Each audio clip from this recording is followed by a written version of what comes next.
Bienvenidos de regreso a Puntos de Vista. Continuamos con nuestro balance del año. Ahora vamos a entrar en el tema internacional.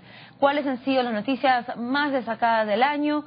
¿Cuáles son las que perdurarán en el próximo año o tendrán más impacto para nosotros en el Perú? Para hablar de eso se encuentra con nosotros Miguel Ángel Rodríguez Mackey. Él es internacionalista y experto de Derecho Internacional. Buenas noches. Muchas gracias, Alejandra. Bueno, conversemos con cuál cree usted que ha sido el tema del año a nivel internacional.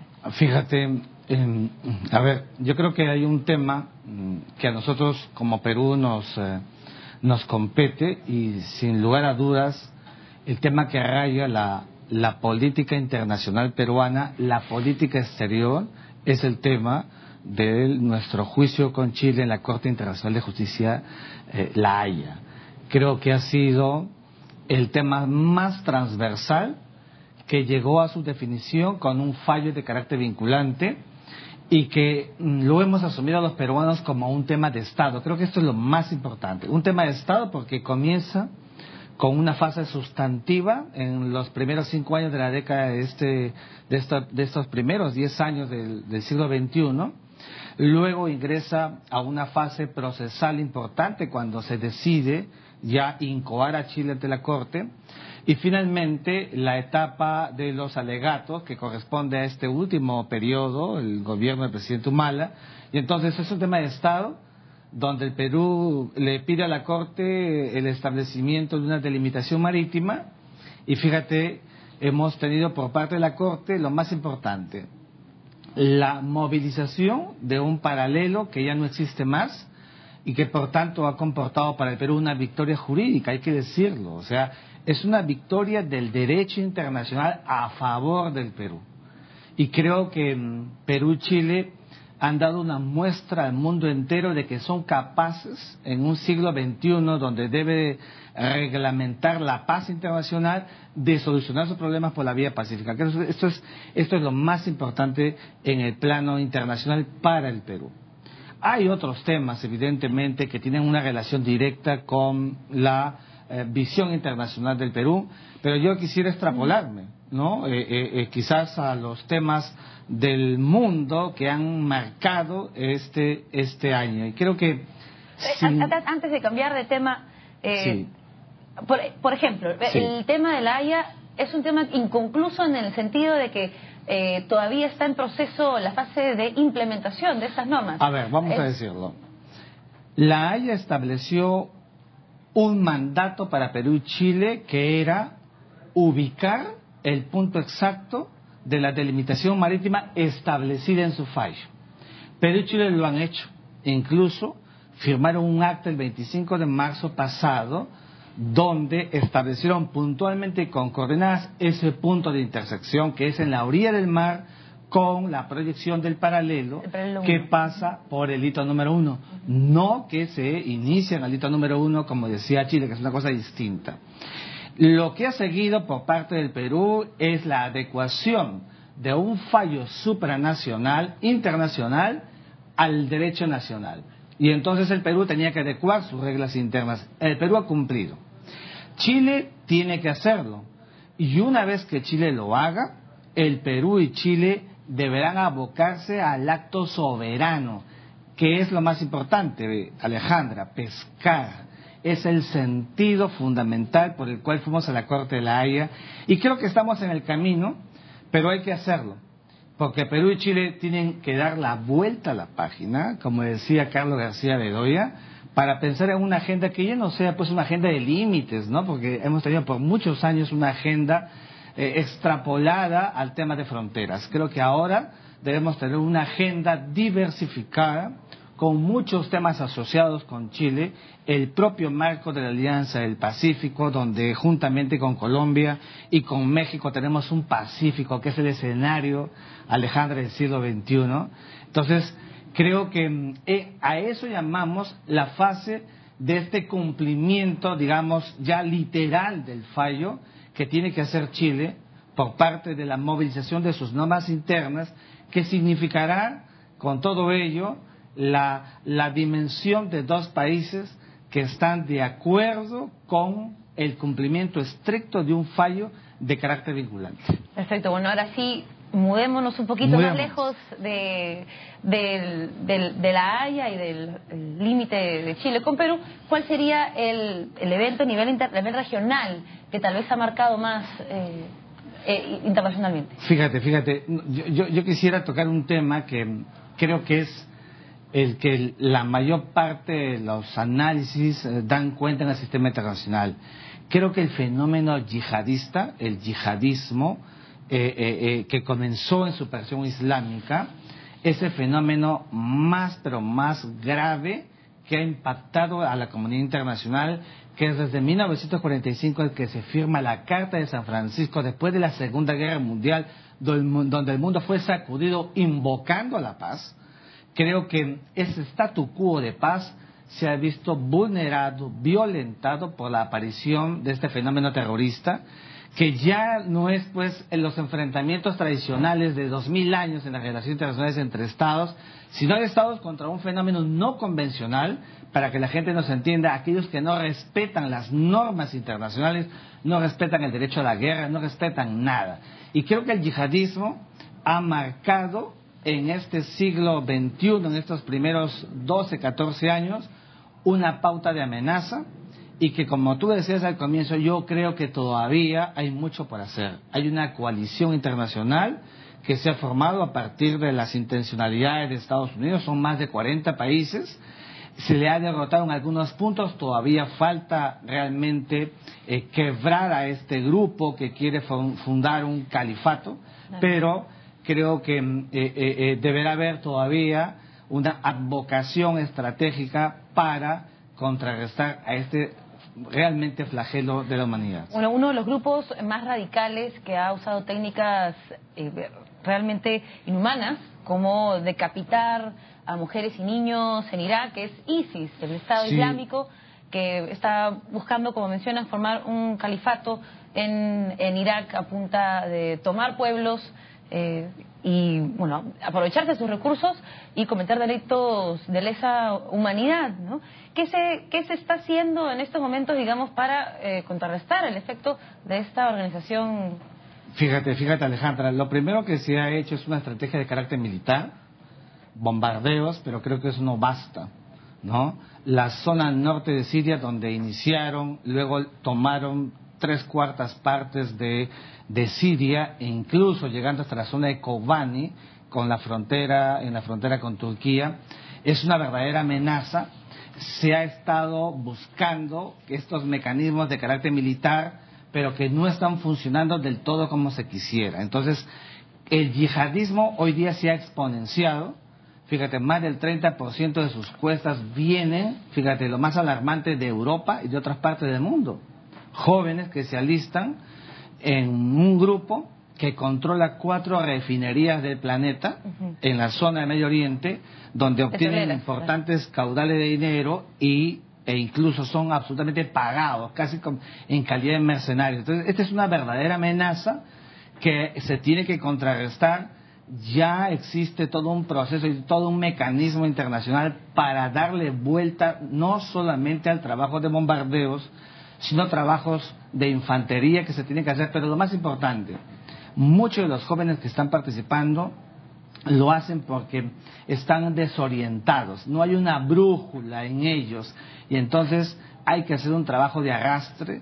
El Papa Francisco ha llamado a formar todo un espíritu de trabajo para contrarrestar lo que viene haciendo el yihadismo. Nunca se ha visto en el mundo cómo las personas son decapitadas. Esto ha flagelado el sentimiento colectivo y ha impactado psicológicamente. Entonces, creo que ahí sí tenemos todavía una cumbre por delante. Están de moda las cumbres internacionales.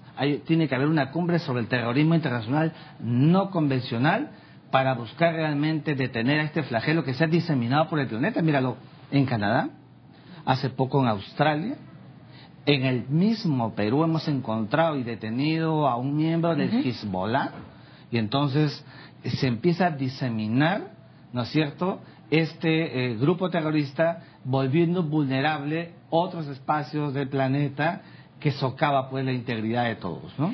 Bueno, mencionaste la invocación que hizo el Papa Francisco a detener los actos de violencia contra los cristianos, que también es un grupo al que se ha enfocado ISIS. Sí. El Papa Francisco ha tenido mucha influencia este año a nivel internacional. ¿Qué le parece a usted como figura? Fíjate, yo creo que el Papa Francisco está dando muestras de que no es solamente un líder confesional de credo, sino también es un jefe de Estado y es un estadista. Fue hasta Turquía, en un país con una minoría cristiana, inmensa mayoría musulmana, y desde allí, sabiendo que corría muchos riesgos, lanzó, ¿no es cierto?, una arenga para no tenerle miedo al yihadismo, a los terroristas.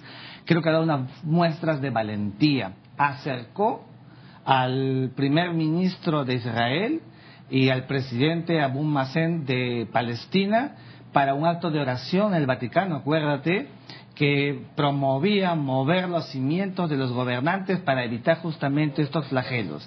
Y lo último que acaba de acontecer, que todos hemos sido conscientes y visibles de este acto ecuménico de una diplomacia histórica del Vaticano, cuando secretamente ha intervenido a petición del presidente Barack Obama en el asunto entre Cuba y Estados Unidos, que es, a mi juicio, el momento, el acto, el acontecimiento histórico más trascendente, ¿no es cierto?, del año 2014. Ahí ha estado el Papa Francisco dando sus pautas con sus agentes, con sus nuncios, con sus voceros, articulando una diplomacia vaticana extraordinaria. Fíjate, en el 22 de enero van a estar la presidenta de Chile, Michelle Bachelet, y Cristina Fernández, conmemorando un aniversario más de lo que había hecho Juan Pablo II por el Canal del Beagle en 1984, cuando se arregló por el asunto de la mediación el problema entre Argentina y Chile. Por tanto, la Iglesia ha tenido y sigue teniendo un rol estelar,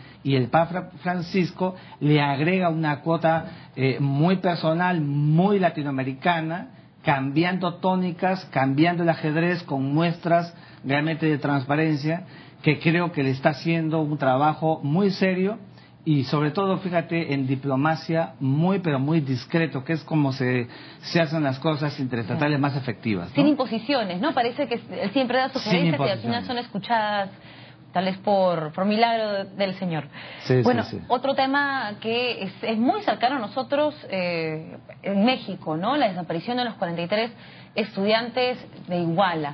¿Qué significa esta desaparición de 43 estudiantes? Porque muchas personas pueden decir, bueno, son 43 estudiantes porque han desestabilizado de esta forma al gobierno mexicano, ¿no? Sí, fíjate, yo creo que lo que ha pasado en Iguala, con los estudiantes de Cocula, en el sur de Guerrero, realmente ha sido una desgracia, impactante en toda la dimensión.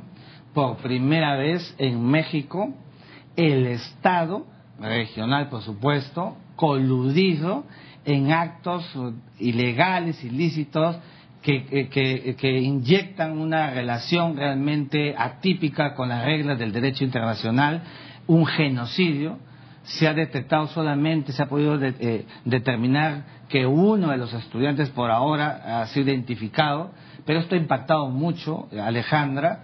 Creo que el gobierno del presidente Pérez Nieto tiene todavía por delante que fortalecerse, y su fortalecimiento estará determinado por evitar la impunidad, y la impunidad significará encontrar a los responsables, y creo que esto es un mal ejemplo para América Latina, primero para el propio México, para el hemisferio y para el mundo entero.